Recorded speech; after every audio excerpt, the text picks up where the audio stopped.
فرقہ وارانہ بات تو وہ لوگ کر رہے ہیں جو ان کی ڈیتھ کے اوپر تعزیت کر رہے ہیں اور دعائے مغفرت نہیں کر رہے. آپ دیکھ لیں وہ جو لاہور کے دو بھائی ہیں ان میں سے ایک بھائی نے باقاعدہ کلپ ریکارڈ کروایا اور میری عقابی نظریں اور شارپ کان اس چیز کو سن رہے تھے اور مجھے یہ یقین تھا. انہوں نے کلپ نہیں چلایا تو میں نے کہا یہ کنفرم ہے کہ وہ دعائے مغفرت نہیں کرے گا ان کے لیے, اور وہی ہوا. وہ اس میں ان کو اگر کوئی کہنا یہ بھول گیا وہ تو اسے کہ اگلے جمعے میں کرتے دعائے مغفرت, دوبارہ اس کے مکتب فکر کے لوگ اسے مسجد میں داخل نہیں ہونے دیں گے. وہ جان بوجھ کے نہیں اس نے کیا, تعزیت کی ہے, دکھ کا اظہار کیا ہے. تو سب سے بڑی یہ تعزیت یہ ہوتی ہے. ہاں انا للہ و انا الیہ راجعون پڑھا ہے, وہ تو آپ کسی صدمے پہ بھی پڑھ سکتے ہیں. تو اس کے بعد مرے ہوئے بندے کے لیے مغفرت کی دعا نہیں کرنی ہوتی؟ کیا سورۃ الحشر کی یہ دعا بھول گئے کہ ربنا اغفر لنا ولاخواننا الذین سبقونا بالایمان؟ یہ اللہ کا حکم بھول گئے کہ اہل ایمان جو ہیں, جو ان سے پہلے ایمان کی حالت میں لوگ گزر چکے ہیں, ان کے لیے دعائیں مغفرت کرتے ہیں. تو کرتے نا, وہ دعائیں مغفرت نہیں کر سکتے اس لیے کہ وہ ان کو مسلمان ہی نہیں سمجھتے. اگر کوئی کہنا وہ مسلمان سمجھتے ہیں, کافر نہیں سمجھتے, تو میں اس کو پھر طریقہ بتاتا ہوں ان علماء کے اندر کی غلاظت کو اگلوانے کا. اور میں صرف کسی ایک فرقے کو سنگل آؤٹ نہیں کر رہا, میں سارے فرقوں کی بات کرتا ہوں کہ یہ ایک دوسرے کو مسلمان نہیں سمجھتے. بریلوی, دیوبندی, اہل حدیث تینوں ٹھیکیدار بنے ہوئے ہیں نا سنیت کے, اور ہمیں کہتے ہیں تم اہل سنت کیوں لکھتے ہو؟ بھئی سنی تو ہوگا جو کتابوں کو سنیوں کی مانے, جو بابوں کو مان رہا ہے, کتابوں کو چھوڑ رہا ہے, وہ کہاں سے سنیت کا ٹھیکیدار بن گیا؟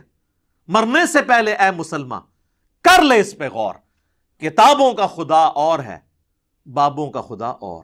یعنی خدا تو سب کا ایک ہی ہے, یعنی تعلیمات کے پوائنٹ آف ویو سے بابوں کی تعلیمات جس خدا کے تعارف کو کرواتی ہیں وہ نہیں ہے جو اللہ نے اپنے پیغمبروں کے ذریعے وحی کے ذریعے کروایا. کہنے کو تو دی سب کا اسلام ہے, لیکن صوفی بھی کہتے ہیں ہم مسلم ہیں, سلفی بھی کہتے ہیں ہم مسلم ہیں. کہنے کو تو دی سب کا اسلام ہے, لیکن کتابوں کا جہاں اور ہے, بابوں کا جہاں اور وہ بقول ہمارے مصباحی صاحب کے کہ اس کا ایک وکھرا ہی جہاں ہوتا ہے, اس کا ایک اپنا ہی جہاں ہوتا ہے. اب انجینئر مرزا محمد علی کو کیا پتا بابا ہوتا کیا ہے؟ وہ تو اس کو تو حضرت جی جو پیچھے سے پیسے آ رہے ہیں نا اس کو تو وہ نظر آ رہا ہے, اس کو کیا پتا بابا ہوتا کیا ہے. بابا اپنے زمانے میں ایک زمانہ ہوتا ہے, بابا اپنے جہاں میں ایک جہاں ہوتا ہے, اس کا وکھرا ایک جہاں ہوتا ہے. یہ اس کو نہیں پتا اور نہ اس کی باتوں میں آنا ہے. انشاءاللہ میرا ارادہ بن رہا ہے کیونکہ اب وہ ہمارے بابوں کی طرف آ رہا ہے اور ہم نہیں اپنے بابوں کی برداشت کر سکتے. ٹھیک ہو گیا. تو یہ میں اس لیے چیزیں ہائی لائٹ کر رہا ہوں تاکہ یعنی پتا چلے کہ یہ ایشوز جو ہیں بڑے سیریس ایشوز ہیں, یہ ایک دوسرے کو مسلمان نہیں سمجھتے. اور وہ میں آپ کو فارمولہ بتا دیتا ہوں چیک کرنے کا کہ آپ کسی بھی بریلوی, دیوبندی, اہل حدیث, عالم دین جس کو اس مکتب فکر کے سب لوگ مانتے ہوں, یہ سٹیٹمنٹ لکھوا دیں کہ ہمارے علاوہ جتنے بھی مکاتب فکر ہیں ان کو ہم مسلمان مانتے ہیں, اور جن عقیدوں پہ وہ قائم ہے انہی عقیدوں کے ساتھ وہ مر گئے تو ایک نہ ایک دن اپنا عذاب بھگت کے جنت میں جانے میں کامیاب ہو ہی جائیں گے. اس طرح سٹیٹمنٹ لکھوائیں. میرے پاس ایک دیوبند کے مفتی صاحب آئے نا, وہ کہتے ہیں یار اس طرح دی سٹیٹمنٹ کوئی نہیں لکھ کے دے گا, ویسے مسلمان لکھوانا. میں کہ نہیں, منو تو پتہ ہے نا, ابھی تو مجھے وہ بھی طریقہ آتا ہے حنفیوں کا کہ اگر میں جھوٹ بول رہا ہوں تو میری بیوی کو ایک مجلس میں 3 دفعہ نہیں کوئی لکھ کے دے گا. یعنی تقیہ بھی کر رہے ہو نا تو نہیں کر سکیں گے, پھنس جائیں گے. اس طرح کبھی نہیں لکھ کے دیں گے. تو جب کوئی شخص یہ لکھ کے نہ دے کہ دوسرا مکتب فکر کا مسلمان بھائی عذاب بھی بھگت کے بقول میرے, یعنی وہ جو اس فرقے والا بندہ کہے کہ میرے نزدیک تو ہے ہی گمراہ ہے تو اس کو عذاب ہوگا, ایک نہ ایک دن تو جنت میں چلے ہی جانا ہے نا ہر مسلمان نے جس نے ایک دفعہ بھی کلمہ پڑھا. بخاری اور مسلم کی متفق علیہ حدیث ہے کہ جس کے دل میں رائی کے دانے کے برابر بھی ایمان ہوا اور اس نے صرف ایک دفعہ گواہی دی ہوئی لا الہ الا اللہ محمد رسول اللہ کی, تو اللہ تعالیٰ مجھے اذن دے گا اس کو بھی میں اللہ کے اذن سے. اب وہ اللہ کو پتا ہے کہ کتنے لاکھوں سال تک وہ جہنم میں جلے گا, اللہم اجرنا من النار, آمین. تو میں اسے نکال کے جنت میں لے جاؤں گا. تو ماننے کے لیے تیار ہی نہیں ہے. جامعہ ترمذی والی حدیث کہنا کہ یہ مان لیں، اس پہ فٹ کر لیں، فٹ کرنے کے لیے تیار نہیں ہے. حدیث بطاقہ، وہ کاغذ کے پرزے والی حدیث کہ قیامت والے دن ایک شخص کے گناہوں کے 99 دفاتر کھولے جائیں گے حد نگاہ تک، اور دوسری طرف ایک پرچی صرف رکھی جائے گی جس پہ کلمہ لکھا ہوگا، اور وہ پرچی بھاری ہو جائے گی، اسے جنت کا حکم ہو جائے گا. تو وہ جناب کلمے کی طاقت ہے، یہ بھی ماننے کے لیے تیار نہیں ہوں گے. یہ لوگ نہیں ایک دوسرے کو ایکسپٹ کرنے کے لیے تیار ہوتے ہیں. ہاں، اللہ کے محبوب صلی اللہ علیہ وآلہ وسلم کی تعلیمات تھیں ایسی کہ جس کی روشنی میں آپ دوسرے کو بینیفٹ آف ڈاؤٹ دے کے اس کے لیے جنت کا فیصلہ اللہ سے ریکویسٹ کے طور پہ کہہ سکتے ہیں. ٹاپ آف دا لسٹ وہ حدیث یاد کریں صحیح بخاری اور صحیح مسلم کی. یہ میں خصوصاً اہل حدیث اور دیوبند کے علماء کے لیے بیان کرنے لگا ہوں کہ آپ چونکہ بریلویوں کو مشرک سمجھتے ہیں، اور وہ والا مشرک جو کافر مشرک والا حکم ہے وہ ان کے اوپر لگاتے ہیں، اس لیے ان کے لیے دعائے مغفرت نہیں کرتے. یہ آپ جو تقیتاً کر رہے ہیں نا، انا للہ پڑھ رہے ہیں، دعائے مغفرت کریں تو نہیں کریں گے. وہ آپ کو پھر بتائیں گے نہیں، وہ سورہ توبہ کے اندر آیت موجود ہے کہ اگر کسی کے بارے میں پتہ چل جائے کہ وہ مشرک ہے تو کسی نبی یا اہل ایمان کے لیے یہ چیز شائع ہی نہیں ہے کہ اس کے لیے دعائے مغفرت کرے. وہ پھر آپ کو یہ مسئلہ بتائیں گے. یہ بڑے ہوشیار ہیں. تو میں نے ان کے جو چہروں پہ میک اپ ہے نا اتار کے پرے پھینک دیے ہیں، گرم تولیہ ان کے اوپر پھیرا ہے. جیسے یہ فوٹو اسٹوڈیو سے باہر نکلے نا تو اب آپ کو پتہ چل جائے گا اصل میں کیا ہے. تو ان کے لیے میں عرض کروں کہ بخاری اور مسلم دونوں میں حدیث ہے. اور یہ حدیث میں اس لیے نہیں بیان کر رہا کہ میں لوگوں کو ابھار رہا ہوں کہ شرک بھی کرتے رہو، نہیں، ناٹ ایٹ آل. میں یہ کہہ رہا ہوں جو مر چکا اس کے لیے آپ دعائے مغفرت اب کریں، اللہ تعالیٰ اس کا عذر قبول کر لے، اور عین ممکن ہے نہ بھی کرے. لیکن کلمہ گو مشرک اور کافر مشرک میں فرق کرنا ضروری ہے. اللہ نے تو بت پرست مشرک اور اہل کتاب مشرک کا بھی فرق کر دیا. سورۃ المائدہ میں اللہ نے اجازت دے دی ہے کہ اہل کتاب کی عورتوں کے ساتھ تم نکاح کر سکتے ہو. حالانکہ اہل کتاب کا شرک سورۃ المائدہ کے اندر سورہ نساء اور آل عمران میں کھول کھول کے اللہ نے بیان کیا ہے، لیکن فرق نہیں کیا. اس اعتبار سے جو یہ لوگ کر رہے ہوتے ہیں اور وہ ان کو ایک ہی کیٹیگری میں ڈال دیتے ہیں. اللہ تعالیٰ نے جو بت پرست مشرک ہیں ان کے ساتھ نکاح کو حرام کر دیا سورۃ البقرہ میں، اور جو اہل کتاب مشرک ہیں ان کی عورتوں کے ساتھ نکاح کو جائز قرار دے دیا. اس میں صرف ایک تفرد ہے صحیح بخاری میں عبداللہ بن عمر کا، اور وہ کہتے تھے میں تو اس سے بڑا کوئی شرک نہیں سمجھتا کہ کوئی عیسیٰ ابن مریم کو اللہ کا بیٹا کہے. تو وہ اہل کتاب کی عورتوں سے بھی نکاح کو ناجائز سمجھتے تھے، لیکن یہ ان کا تفرد ہے، اجماع صحابہ کے خلاف ہے. خود تمام مفسرین جب ان کا یہ قول نقل کرتے ہیں، حافظ ابن کثیر نے بھی نقل کیا اس کو رد کیا کہ ان کی ذاتی رائے ہے، کیونکہ اللہ کو تو پتا تھا وہ مشرک ہیں. اللہ کو چاہیے تھا قرآن میں فرق کرتا کہ جو اللہ کو ایک ماننے والے اہل کتاب ہیں اور اس کے ساتھ شرک نہ کرتے ہیں ان کی عورتوں سے نکاح جائز ہے. دوسرا اللہ نے تو کوئی فرق نہیں کیا، اللہ نے جنرل بیان کیا. تو یہ ڈفرنس ہمیں کرنا ضروری ہے، کیونکہ کسی کو تعویل کی غلطی لگ سکتی ہے. اس کی سپورٹ میں وہ حدیث ہے جو صحیح بخاری اور صحیح مسلم دونوں میں موجود ہے کہ نبی صلی اللہ علیہ وآلہ وسلم فرماتے ہیں کہ اگلے زمانوں میں ایک شخص تھا، جب اس کی موت کا وقت قریب آیا تو اس نے اپنی اولاد کو جمع کیا اور کہا کہ بتاؤ میں تمہارا کیسا باپ تھا. تو انہوں نے کہا تم بڑے اچھے باپ تھے ہمارے، بڑے اچھے طریقے سے ہماری پرورش کی. تو اس نے کہا کہ اب پھر میری ایک خواہش پوری کرو، جب میں مر جاؤں تو میری لاش کے ٹکڑے ٹکڑے کر دینا، اسے آگ لگا کر اس کی راکھ کو خشکی میں، پانی میں اور ہواؤں میں بکھیر دینا. لَإِن قَدَرَ اللَّهُ عَلَيَّ، کیونکہ اگر اللہ نے میرے پہ قدرت پا لی تو وہ مجھے ایسا عذاب دے گا جو کسی کو نہیں دیا ہوگا. بس یہ کہہ کے وہ مر گیا. اس کے پچھلوں نے یہی کیا. اللہ تعالیٰ نے ہواؤں کو، پانی کو، خشکی کو حکم دیا کہ اس کی راکھ سمیٹو، اور دوبارہ سے اسے زندہ کر لیا. اللہ نے پوچھا ہاں جی بتاؤ یہ کیوں کیا؟ اس نے کہا یا اللہ میں تو سے ڈر گیا تھا اس لیے.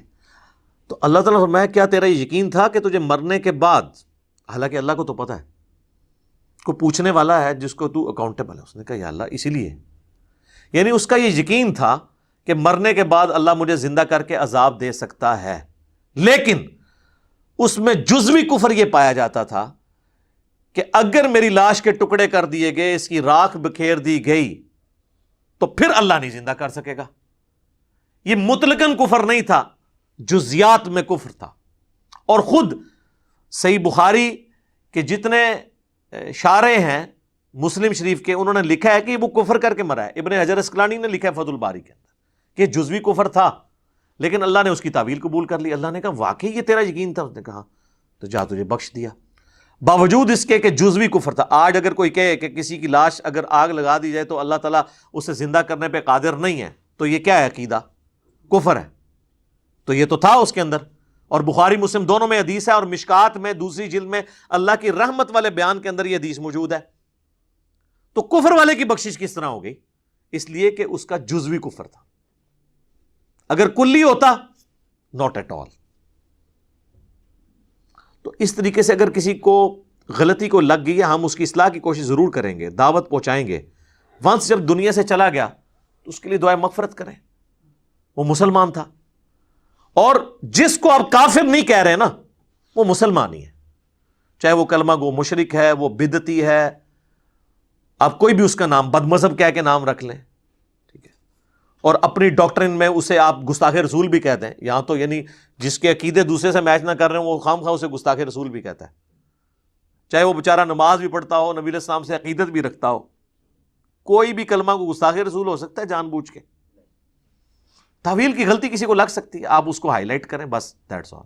لیکن وہ آپ پابند نہیں کہ آپ جن عقیدوں کو مانے ہوئے یہی پھر آپ انجیکٹ کرنے کی کوشش کریں اس کے اندر۔ آپ اصلاح کریں، وہ بھی دلائل کے اوپر چل رہا ہوگا، جو اس کے نظر میں ٹھیک ہے وہ اللہ کو فیصلہ کرنے دیں۔ مرنے کے بعد کا فیصلہ اللہ نے کرنا ہے، یہ علماء کا کام نہیں ہے کہ وہ فیصلہ کریں کسی کے مرنے کے بعد کہ جی اب ہم اس کے لیے دعائے مغفرت بھی نہیں کریں گے۔ نبی علیہ السلام تو اتنے سینسٹیو ہیں اس ایشو میں، صحیح بخاری اور صحیح مسلم دونوں میں حدیث ہے بڑی رقت انگیز۔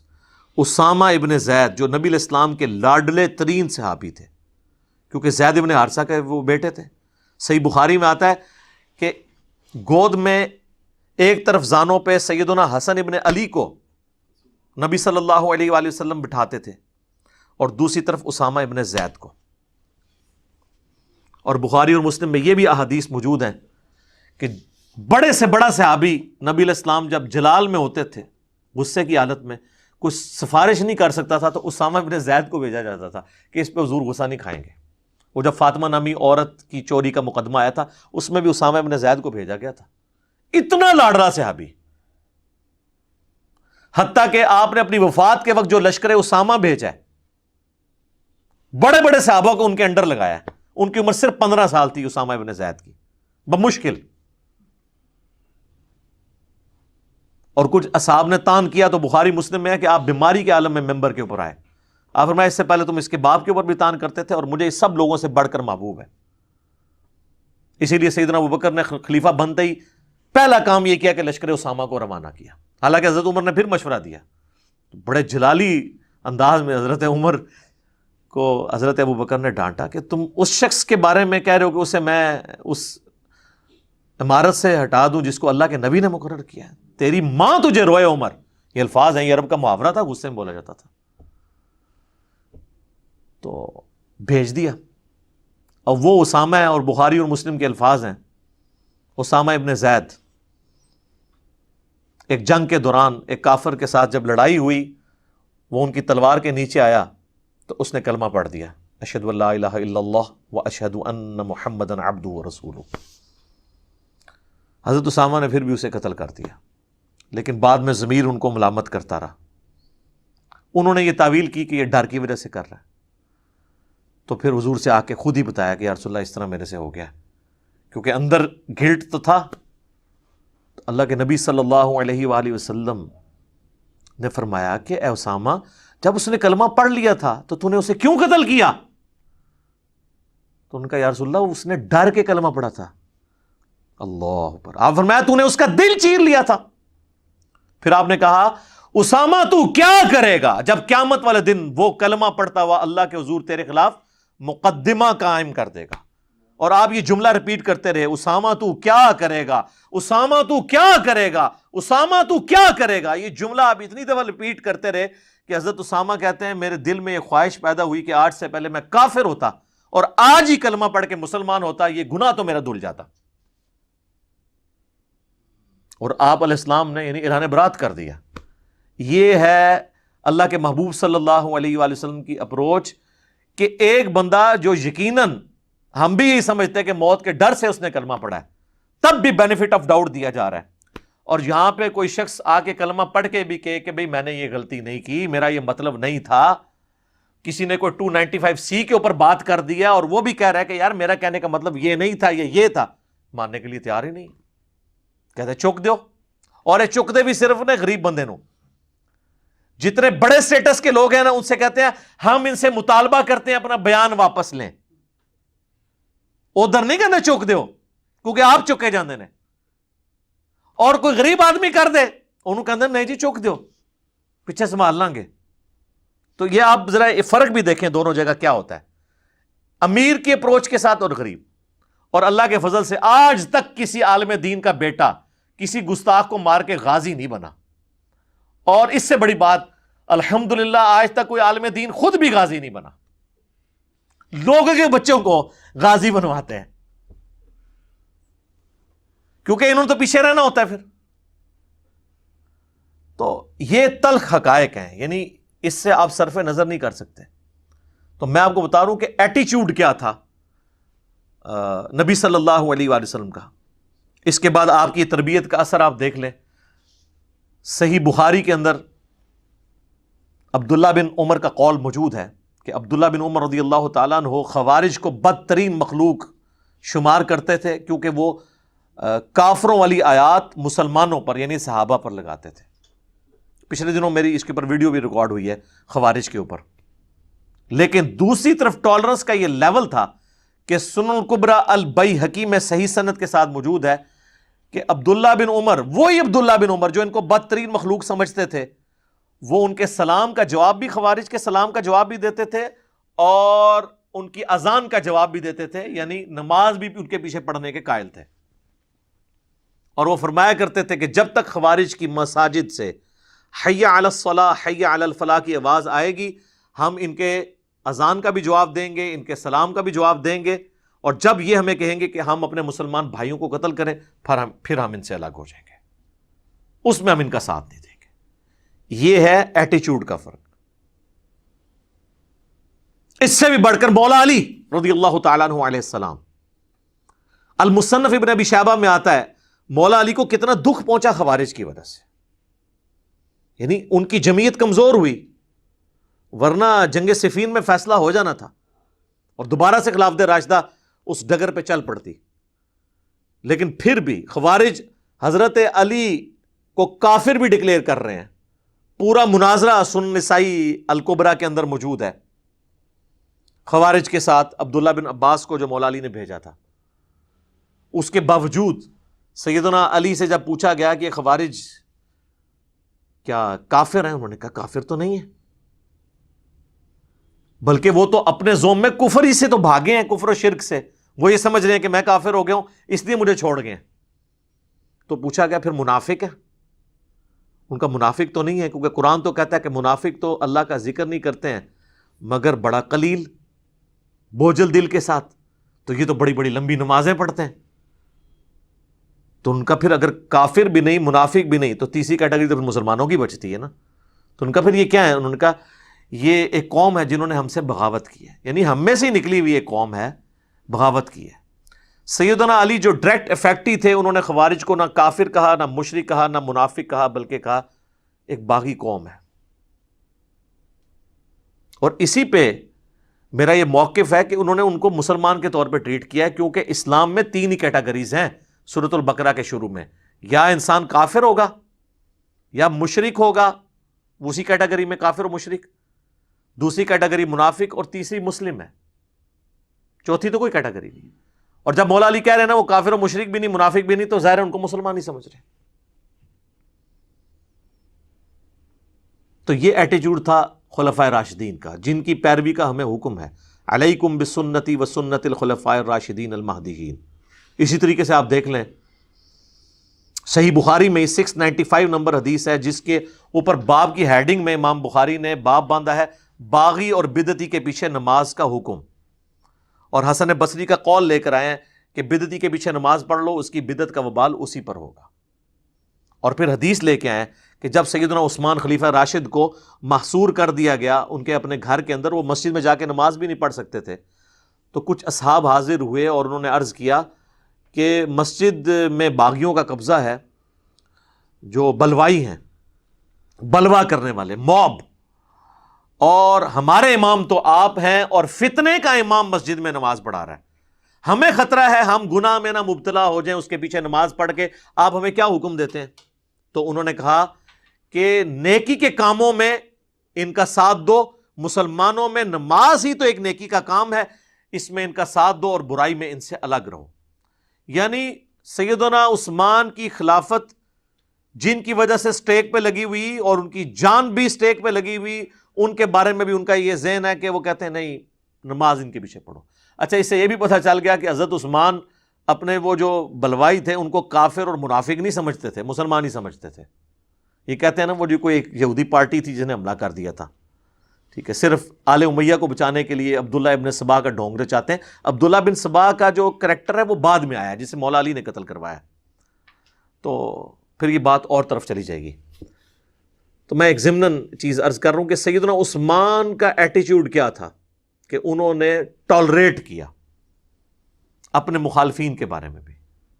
تو آج بھی بریلوی، دیوبندی، اہل حدیث، اہل تشیع ایک دوسرے کے بارے میں ٹالریٹ کریں، ایک دوسرے کے پیچھے نماز پڑھیں، ایک دوسرے کی تکفیر نہ کریں، علمی اختلاف اپنی جگہ رکھیں، لیکن یہ کوئی ایٹیچیوڈ نہیں ہے کہ ایک بندہ مرا ہے تو آپ صرف انا للہ پڑھ رہے ہیں، اس کے لیے دعائے مغفرت نہیں کر رہے، اور آپ تقیہ کر رہے ہیں، توریہ کر رہے ہیں. ہمیں تو سمجھ آ رہی ہے کہ آپ لوگ کیا کر رہے ہیں، وہ جان بوجھ کے ایسا کر رہے ہیں کہ تاکہ اپنی پبلک نہ ان کو یعنی پکڑے، کیونکہ اپنی پبلک تو پھر پکڑے گی، یہ تو مشرک تھا. اور یہ میں صرف اہل حدیث کو سنگل آؤٹ نہیں کر رہا یا دیوبند کو، یہی حال بریلویوں کا بھی ہے. یہ نہ سمجھے کہ وہ مطلب ان کو بہت اچھا سمجھتے ہیں، وہ تو ان کو شیطان کا سینگ سمجھتے ہیں. سیدھی سی بات ہے، وہ تو کوئی ٹالریٹ کرنے کے لیے تیار ہی نہیں. آپ حسام الارمین پڑھ کے دیکھ لیں اعلیٰ حضرت کی. چوتھا فرقہ وہابیہ شیطانیہ، جو شیطان لعین ابلیس کے پیروکار ہیں، جس طرح کے روافض شیطان اتاق کے پیروکار ہیں، یہ انہوں نے لکھا ہے. بڑے یعنی سخت سخت الفاظ ہیں، تو کوئی ٹالریٹ کرنے کے لیے تیار نہیں ہوتے.